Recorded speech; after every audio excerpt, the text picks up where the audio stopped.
এই শফিক, তুই কার সাথে কথা বলছিস রে? আব্বা, দেখো যদি মেয়ে আমাদের দিকে ছুটে ফেলছিল, আমি ধরেছি। যেমন আমাদের জায়গায় থুতু ফেলিছে, জিবিটা কেটিলে। জিবি কাটবো তো বলছো? কত ধারা কেস হবে জানো তো? যত ধারার কেস হোক, শফিককে ধরতে আসবে কে? আমার স্বামী তো পুলিশ। আরে যা, এবার কেমন তোকে ছেড়ে দিনু।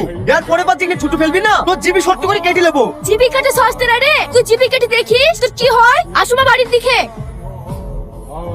তোমার আসতে দেরি হলো কেন তাই বলো। আর বলো না, আব্বার অনেক বন্ধু এসেছিল, ডিএসপি এসপি, তাই ওদের সাথে একটু আলোচনা করতে গিয়ে লেট হয়ে গেল। ও, আমি একটা কথা বলবো। কালকে তুমি আমার চুল চিপে ধরলে কেন তাই বলো। আরে পাগলি, তোমার চুল না ধুলে কালকে আব্বা আমার সব জেনে যাচ্ছ। ওই সব কথা বাদ দাও, আগে কবে বিয়ে করছো তাই বলো। তাহলে চলো আজকে আমরা পালিকে বিয়ে করি। পালি তো যাবো বলছো, তোমাদের সেরকম কোনো আত্মীয় নাই, তাহলে সেইখানে চলে যাবো। তুমি পাগল হয়ে গেছো নাকি? তোমার আব্বা পুলিশ, আমার আব্বা জজ। যদি শহরের দিকে পালিয়ে যায় তাহলে তো খুঁজে বার করে ফেলবে। চলো আমরা গ্রামের দিকে পালিয়ে যাই। ঠিক আছে, গ্রামের দিকেই যাবো।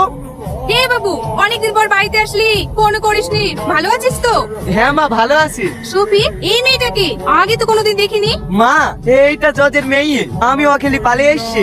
ওগো, তুমি এই মেয়েটাকে মা বলছো? আবার পুলিশকে পুলিশের পক্ষে মা বলো। আমি যে কিছুই বুঝতে পারছি না।